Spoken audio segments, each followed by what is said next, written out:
श्री कृष्ण चैतन्य प्रभु नित्यानंद श्री अद्वैत गदाधर श्रीवासादि गौर भक्त वृंद। हरे कृष्ण कृष्ण कृष्ण हरे हरे, हरे राम राम राम हरे हरे। हरि बोल। हरे कृष्ण। मैं सबसे पहले अपने गुरुपाद पद्म नित्य लीला प्रविष्टों विष्णुपाद अष्टोत्तर शत श्रीमद् भक्ति विज्ञान भारती गोसाई महाराज जी एवं नित्य लीला प्रविष्टों विष्णुपाद अष्टोत्तर शत श्रीमद् भक्ति विज्ञान नारायण गोसाई महाराज जी के अभय चरण कमलों में दंडवत प्रणाम अर्पित करता हूँ। तत्पश्चात शिक्षा गुरुदेव पूज्यपाद परमेश्वरी प्रभु जी, पूज्यपाद बाबा महाराज, पूज्यपाद भक्ति विज्ञान श्रीधर महाराज जी के चरणों में मेरा दंडवत प्रणाम। समस्त वैष्णव वृंद, भक्त वृंद, श्रोतृवृंद, मातृवृंद सबके चरणों में मेरा यथा योग्य दंडवत प्रणाम। हम सब लोग बड़े ही सौभाग्य से चैतन्य भागवत की कथा का श्रवण कर रहे हैं, जिसमें अभी 10वां अध्याय मध्यखंड का चल रहा है, जहां पर महाप्रभु जी के महाप्रकाश के समय में उनकी श्रीधर पर कृपा और मुरारी गुप्त जी पर कृपा का वर्णन हमने सुना। मुरारी गुप्त जी को भी भगवान ने पुकारा और उनको दर्शन दिए अपने राम रूप में, उनको बताया कि तुम हनुमान हो। इस प्रकार से मुरारी को जब वर देने के लिए भगवान ने बोला तो मुरारी प्रभु जी ने क्या मांगा? मुरारी गुप्त जी ने ये मांगा कि आप जब भी अवतार लें, किसी भी प्रकार की लीला करें, मेरा उसमें मैं भी आपका भक्त बनकर आऊं और मुझे हर समय आपके भक्तों का संग मिलता रहे। तो सब भक्तों ने हमेशा क्या मांगा है? वर भगवान से भक्त संग की ही अभिलाषा की है, क्योंकि भक्तों के संग में ही आनंद है, भक्तों के संग में ही कृष्ण कथा है, कृष्ण कथा रूपी महोत्सव है। अब महाप्रभु ने फिर क्या किया? जब मुरारी और श्रीधर पर कृपा करी तो दोनों मुरारी और श्रीधर क्रंदन करने लगे। फिर महाप्रभु तांबुल खाने लगे। फिर महाप्रभु जी ने हरिदास जी को पुकारा था। हरिदास जी को पुकार कर कहा था कि मेरी देह से भी तुम्हारी देह श्रेष्ठ है, तुम्हारी जो जाति है वही मेरी भी जाति है। यवनों ने तुमको दुख पहुंचाया था, उसको स्मरण करके मेरी छाती फटी जा रही है। हरिदास जी को यवनों ने 22 बाजारों में 100 कोड़े लगाए थे, तो उस समय भी हरिदास ठाकुर जी ने कुछ भी नहीं बोला था और चुपचाप सहते रहे। जब वो मारने वाले मार मार के थक गए, हरिदास ठाकुर जी के प्राण नहीं निकले, तो वो रोने लग गए। फिर हरिदास ठाकुर जी ने उनको पूछा कि आप क्यों रो रहे हो? वो बोले, देखिए हमें आदेश दिया था राजा ने आपको मारने का, मार करके आपको खत्म करने का, लेकिन आप तो मर नहीं रहे, लेकिन अब राजा हमें मार देगा। तो हरिदास ठाकुर कहते आप यही चाहते हो ना कि मैं मर जाऊं? बोले हाँ। तो हरिदास ठाकुर जी ने अपनी प्राण वायु को खींच लिया। अब क्या हुआ? उनको लगा कि वो मर गए हैं, जबकि उन्होंने कुछ नहीं, उनको तो कुछ हुआ ही नहीं था। वो गंगा जी में उनको फेंक दिया और हरिदास ठाकुर जी थोड़ा आगे निकल के गंगा जी से बाहर निकल के भजन करने लग गए। तो महाप्रभु उसी दृश्य को याद करके बोल रहे हैं कि जब उन्होंने तुमको मारा था बाजार में कोड़ों से, तो जब मैं उसको याद करता हूं तो मेरी छाती फटती है। मतलब प्रभु इतना क्रोध करते जबकि उन सबका नाश हो गया था। फिर भी महाप्रभु कह रहे हैं हरिदास जी को कि तुम्हें मारने वालों को याद करके मेरी छाती फटती है। तो महाप्रभु कह रहे हैं कि सुनो हरिदास, सुनो, यवन लोग जब तुम्हें नगर में ले जाकर मारने लगे, नगर में अर्थात जब 22 बाजारों में ले जाकर के मारने लगे थे उनको, महाप्रभु याद कर रहे हैं, उस दृश्य को बोल रहे हैं, तब तुम्हारा दुख देखकर उन सबका संहार करने के लिए मैं हाथ में चक्कर लेकर के वैकुंठ से उतरा था।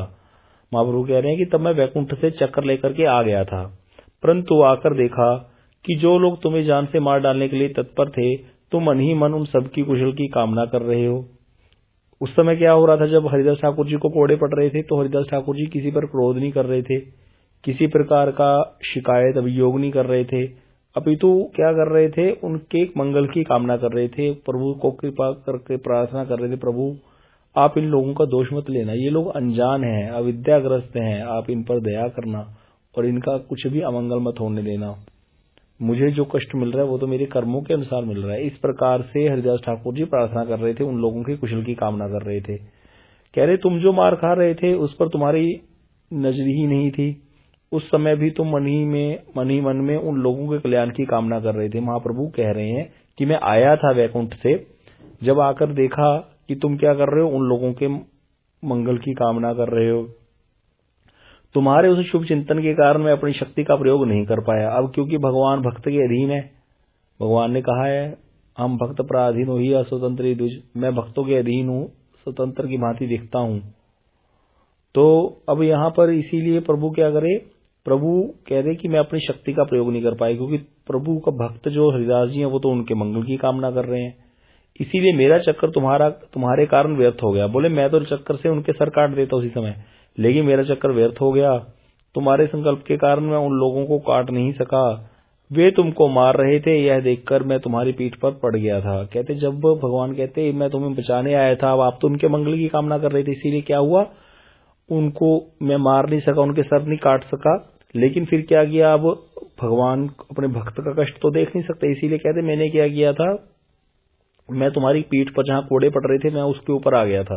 अर्थात भगवान कह रहे हैं कि कोड़े मैंने तुम्हें नहीं लगने दिए, अपने ऊपर खाए। तो इस प्रकार से भगवान ने हरिदास ठाकुर जी की रक्षा की थी। तुम पर जो प्रहार हो रहे थे उन्हें मैंने अपने अंगों पर ले लिया।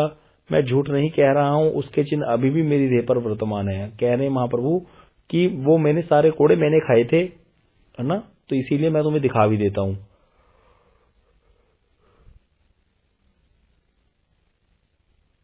अब कह रहे मेरे प्रागट्य का जो कारण है, जो भी गौण कारण है वह तो है ही, परंतु मैं इसलिए शीघ्र चला आया क्योंकि तुम्हारा दुख मुझसे सहन नहीं हो पा रहा था। महाप्रभु कह रहे हैं कि हरिदास ठाकुर जी को कितना प्रेम करते हैं कि मेरे प्रगट्य के, भगवान के प्रगट्य के कई कारण बताते हैं ना, वो कारण कहते हैं गुण है। कई कारण कैसे बताते हैं, जैसे जदा जदा ही धर्म से अगलानी भवति भारत, की भगवान धर्म की रक्षा के लिए, धर्म का नाश करने के लिए, दुष्टों का नाश करने के लिए, धर्म की स्थापना के लिए अवतार लेते हैं। तो बोल रहे वो सारे तो गौण कारण है, परंतु जो मैं शीघ्र चला आया, महाप्रभु जो शीघ्र आए, कहते क्यों आया जल्दी, क्योंकि मुझसे तुम्हारा दुख नहीं देखा जा रहा था।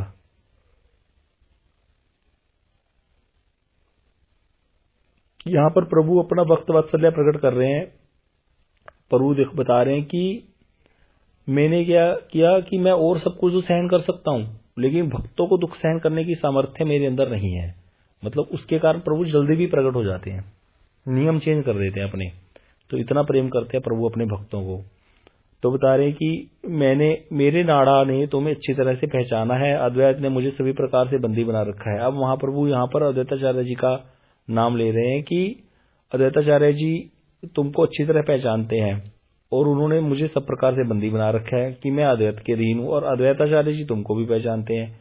अद्वैताचार्य जी इतना हरिदास ठाकुर जी को मान करते थे, इतना सम्मान देते थे कि एक बार अद्वैताचार्य जी के पिताजी का श्राद्ध था, तो श्राद्ध के दिन सब ब्राह्मणों को बुलाया गया था और हरिदास ठाकुर जी को भी उन्होंने बुलाया था। बड़ा सम्मान देते थे हरिदास ठाकुर जी, क्योंकि वो सम्मान करते थे अद्वैताचार्य जी का, इसलिए उनके घर गए भी थे। लेकिन वहां पर सारे ब्राह्मण जो है वो इनसे चिढ़ने लग गए कि ये कैसे आ गया यवन यहाँ पर। लेकिन अद्वैताचार्य जी ने क्या किया था, ब्राह्मणों को प्रसाद ना दे करके पहले वैष्णव अर्थात हरिदास ठाकुर जी को दिया था। बोले आपके खाने से ही मेरे पितर का उद्धार होगा।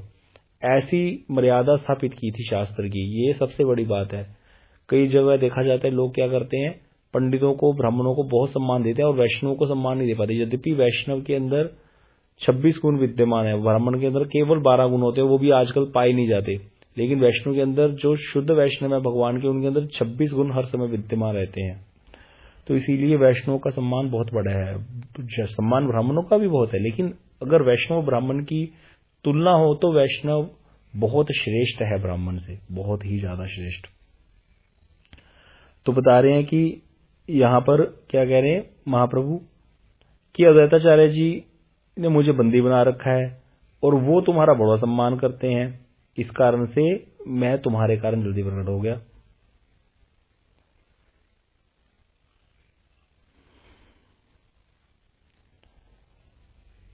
अब कह रहे भक्त के लिए प्रभु जलती हुई आग को भी खा जाते हैं और अपनी इच्छा से ही वे भक्त के किंकर भी बन जाते हैं। प्रभु क्या करते हैं, भक्त के लिए आग भी खा लेते हैं और उनके दास भी बन जाते हैं अपनी इच्छा से। मतलब कोई भक्त भगवान के ऊपर कोई शासन नहीं कर सकता, लेकिन भगवान अपनी इच्छा से ऐसा करते हैं।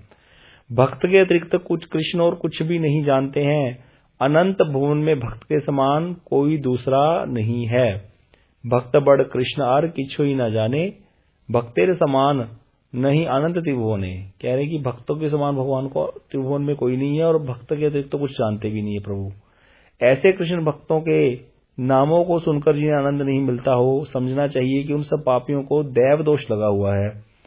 कह रहे हैं कि जो भगवान के भक्तों को नाम सुन के जिसको आनंद नहीं मिलता, उसको समझो दोष हो गया, पापी है वो, दैव दोष लगा हुआ है। हे भाइयों, आंखें खोलकर भक्त की महिमा के दर्शन करो और सुनो कि भक्त हरिदास के प्रति गौरहरि ने क्या कहा। आप बता रहे हैं कि यहाँ पर भक्तों की महिमा का वर्णन चल रहा है, इसीलिए कान खोल करके इसको कथा सुनो, आंखें खोल करके भक्तों की महिमा के दर्शन करो, कान खोल करके इस कथा को सुनो कि भगवान क्या करते हैं, हरिदास ठाकुर जी के प्रति किस प्रकार की भगवान ने बोला था। अब बता रहे कि प्रभु ने क्या बोला था कि तुम्हारी जाति ही मेरी जाति है, मेरी अपनी कोई जाति नहीं है, मेरा सब कुछ तुम्हारा है। तो प्रभु के मुख से महान करुणापूर्ण वचनों को सुनकर हरिदास जो है वो मूर्छित हो गए। उसी समय उनका बाह्य ज्ञान बिल्कुल लुप्त हो गया, पृथ्वी पर गिर पड़े। अब कहते क्या हुआ, हरिदास ठाकुर जी आनंद के सागर में डूब गए और आधे पल के लिए भी उनकी सांस नहीं चलती थी, सांस बिल्कुल बंद हो गई। उसी समय प्रभु बोले, उठो उठो मेरे हरिदास, प्राण भरकर मेरे प्रकाश को देख लो। अब यहाँ पर महाप्रभु ने उनको जगाया और बोले, मेरे प्रकाश को देखो। प्रभु के वचनों से हरिदास ठाकुर जी को बाह्य ज्ञान हुआ, उठे, वो मूर्छा दूर हुई और उन्होंने प्रभु का रूप देखना चाहा, परंतु रूप दर्शन कहाँ, वे तो केवल रोने लगे। इतना रो रहे हैं कि दर्शन ही नहीं कर पा रहे। देखिए, जब आंख में आंसू आ जाएंगे तो दर्शन कैसे होगा। तो क्या रहे हो, प्रभु का देखना तो चाहते हैं वो। ठाकुर जी ने अपने आप को प्रकट किया, आज महाप्रकाश लीला की है, सबको अपने दर्शन करा रहे हैं, देखना तो चाहते हैं। हरिदास ठाकुर अपने प्रभु के दर्शन करना चाह रहे हैं, लेकिन वो तो रो इतना रहे हैं कि दर्शन ही नहीं कर पा रहे। व्यवधान होने लगा, सारे आंगन में गिरकर लोटपोट होने लगे। हरिदास जी क्षण क्षण में लंबी सांस छोड़ते, सांस लेते क्षण क्षण में मूर्छित हो जाते। अब ऐसा महान रोमांच, कंप, अश्रु, पुलक, ये सारे अष्टसात्विक भाव हरिदास जी के शरीर में प्रकट हो गए। अब कहते क्या हुआ, कभी मूर्छित हो जाते, कभी खड़े हो जाते, महान आवेश हो गया उनके शरीर में। महाप्रभु ने उनको स्थिर किया, लेकिन फिर भी वे अस्थिर ही बने रहे। व्याकुल होकर वचन कहने लगे, प्रभु हे जगत के नाथ, हे पिता, हे विश्वम्भर, मुझ पातकी पर कृपा करो, मुझ पातकी पर कृपा करो। पातकी तुम्हारी शरण में आया हुआ है, मैं अपातकी हूँ। हरिदास ठाकुर जी कितने महान है, लेकिन अपने आप को कितना दीन, भक्त तो इतना दैन्य होता है भक्त के अंदर। तो यहाँ पर कह रहे, मुझ पातकी पर कृपा कीजिए, पातकी तुम्हारी शरण में आया हुआ है, मैं गुणहीन हूँ, अधम हूँ, नीच जाति का हूँ। हरिदास ठाकुर जी अपने लिए बोल रहे हैं महाप्रभु जी को। आपके महान चरित्र के बारे में मैं क्या बोलूं, मुझे देखने से पाप लगता है। क्यों? क्योंकि वो यवन अपने आप को मानते हैं ना, यवन कुल में जन्म। तो बोले, मुझे देखने से पाप लगता है, मेरा स्पर्श करने से स्नान करना पड़ता है। ऐसा मैं आपके कथन के बारे में क्या कहूं, मतलब कहते जो मैं इतना नीच हूं, मैं आपकी महिमा क्या गान कर सकता हूं। इस प्रकार से भक्त अपना दैन्य प्रकट कर रहे हैं हरिदास ठाकुर जी। अब यहां पर हरिदास ठाकुर जी कह रहे हैं, प्रभु आपने अपने मुख से एक संकल्प किया है कि जो आपके चरण कमलों को स्मरण करता है वह यदि कीट के समान भी हो तो फिर भी आप उसे त्यागते नहीं है। कि अगर आपके चरणों का स्मरण करता है, कीड़ा भी हो तो आप उसको त्यागते नहीं है। और यदि विपरीत हो, मतलब कि भगवान के चरणों का स्मरण नहीं करता लेकिन राजा है, ब्रह्मा जी के पद पर बैठा है, तो बोले राजा को भी आप दंडित करते हैं। और अगर कोई कीड़ा भी है आपका और आपका स्मरण करता है, कीट भी है, छोटा सा पतंगा भी है, तो आप उसको त्याग नहीं करते हैं। और कहते ये जो आपके चरणों के स्मरण की शक्ति मुझ में नहीं है, मैं आपका स्मरण नहीं कर पाता हूँ। ये हरिदास ठाकुर जी भगवान को अपना दैन्य प्रकट करते हुए कह रहे हैं कि मेरे अंदर भक्ति नहीं है, जबकि उनके अंदर तो महान भक्ति है। बोल रहे मैं आपका स्मरण नहीं कर पाता, मैं आपके चरणों का दर्शन नहीं कर पाता, परंतु कोई दीन व्यक्ति यदि आपका स्मरण करे तो आप उसकी रक्षा अवश्य करते हैं। बोले कोई आपका स्मरण कर रहे हो, आप उसकी रक्षा करते हैं। सभा के बीच में द्रौपदी को निर्वस्त्र करने के लिए पापिष्ट दुर्योधन के कहने पर दुशासन को बुलाया गया था, और संकट में पड़ी द्रौपदी ने जब आपका स्मरण किया तब उसी स्मरण के प्रभाव से आप स्वयं वस्त्र में प्रवेश कर गए। बोले वस्त्रावतार लिया आपने। प्रभु को बोल रहे हैं आप कैसे भक्तों का क्या करते हैं, उनको कभी त्यागते नहीं है। स्मरण प्रभाव से आप स्वयं वस्त्र में प्रवेश कर गए और स्मरण प्रभाव से द्रौपदी का वस्त्र अनंत हो गया, तथापि वे सब दुष्ट कुछ भी जान नहीं पाए। कौन नहीं जान पाए? कौरव। देखिए सामने देख रहे हैं भगवान का प्रभाव। द्रौपदी की साड़ी जो है चीर उतर गया था, लेकिन भगवान वस्त्र रूप में प्रकट होकर वस्त्र अवतार लिया। 80 हाथियों का बल रखने वाला जो दुशासन है उसकी भी भुजा थक गई खींचते खींचते, लेकिन वो द्रौपदी को निर्वस्त्र नहीं कर पाया था। भगवान ने इस प्रकार से द्रौपदी की लाज बचाई थी। बता रहे हैं कि ये सारा कुछ तो देखा था ना, किसने देखा था? कौरवों ने देखा था अपने समक्ष, लेकिन फिर भी उनकी बुद्धि जो है वो ऐसी की ऐसी ही रही। दुर्योधन के मन में कभी नहीं आया कि ये प्रभु हैं, कृष्ण है, मैं इनके शरणागत हो जाऊं। तो यहां बता रहे हैं कि इसी प्रकार क्या हुआ था।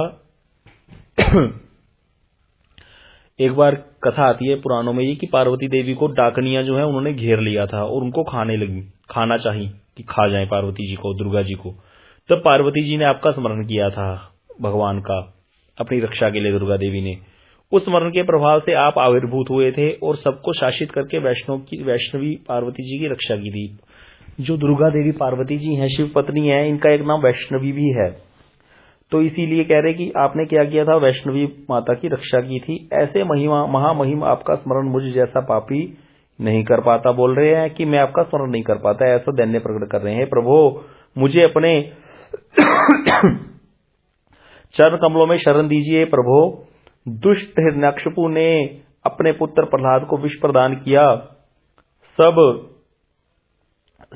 सब प्रकार से इसको त्रास दिया, सर्प से दंशन करवाया, अग्नि में डाल दिया और पत्थर बांधकर पानी में फेंक दिया।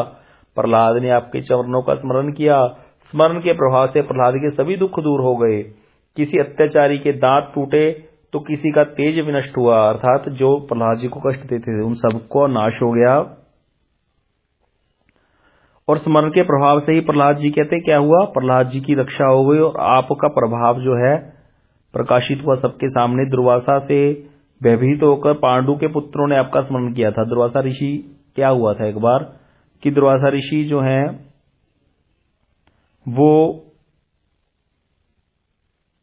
क्या करने गए, कथा आती है बड़ी सुंदर कि दुर्वासा ऋषि को एक बार दुर्योधन ने अपने घर प्रसाद पे बुलाया और बड़े अच्छे से प्रसाद खुआया। अब दुर्वासा ऋषि उस दिन प्रसाद पाके बड़े प्रसन्न हो गए और दुर्योधन को बोले कि बताओ क्या वर चाहिए। तो दुर्योधन को पहले शकुनी ने सिखा रखा था, तो उसने कहा कि पांडवों के पास भेज देना दुर्वासा जी को।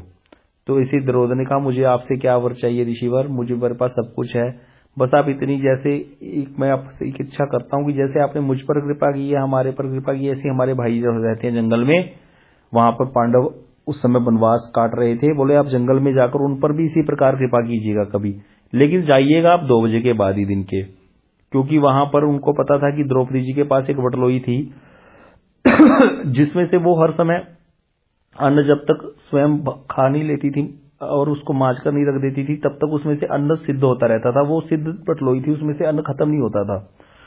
1000 स्नातकों को भोजन करा करके द्रौपदी जी रोज फिर उसके बाद भोजन करती थी। तो इसीलिए जब वो बटलोई धो देती थी तब वो अन्न समाप्त हो जाता था। इसीलिए वहां पर उसने कहा दुर्योधन ने कि आप उनको बाद में मतलब 2 बजे के बाद में उनके ऊपर जाकर कृपा कीजिएगा, बस इतनी मेरी इच्छा है, बाकी मुझे आपसे और कुछ नहीं चाहिए। अब दुर्वासा ऋषि गए पांडवों के यहाँ और जाकर के बोले हम प्रसाद पाएंगे, अभी स्नान करके आते हैं। यद्यपि उस समय द्रौपदी जी बटलोई धो चुकी थी, तो द्रौपदी को बड़ी चिंता होगी। उसने सब पांडवों को बुलाकर कहा कि मैं तो बटलोई धो चुकी हूँ, अभी यहाँ तो घर में अन्न का एक दाना भी नहीं है और ऋषिवर इतने शिष्यों के साथ आ गए हैं और बोल के गए मैं स्नान करके आ रहा हूँ। तब पांडु के पुत्रों ने क्या किया था और द्रौपदी जी ने भगवान का स्मरण किया था। तो यहाँ स्मरण की महिमा बता रहे हैं हरिदास ठाकुर कि जब उन्होंने आपको स्मरण किया पांडु के पुत्रों ने, तो आपने दयावान होकर के उसी समय क्या किया, उस वन में उनको दर्शन दिए। आपने युधिष्ठिर से कहा चिंता मत करो, देखो मैं आ गया हूं, मैं मुनि को भिक्षा दूंगा, तुम बैठे रहो। बोले युधिष्ठिर क्या चिंता कर रहे थे, अभी मुनि कह रहे हैं कि हम भिक्षा करेंगे, भोजन प्रसाद पाएंगे, तो कैसे होगा। तो वहां पर कृष्ण प्रकट होकर के बोले थे कि चिंता क्यों करते हो, मैं भिक्षा कराऊंगा मुनि को, तुम बैठे रहो बस। अब कृष्ण ने द्रौपदी जी को बोला कि वो बटलोई लेकर आओ। तो यहां पर द्रौपदी कहती है कि बटलोई में तो कुछ भी नहीं, उसको तो मैंने धो के रख दिया है। तो वहां पर क्या हुआ था, कृष्ण की इच्छा से एक जो साग का पत्ता है वो वहां पर प्रकट हो गया। तो कृष्ण बोले दोबारा द्रौपदी को एक बार देखो तो सही कुछ होगा।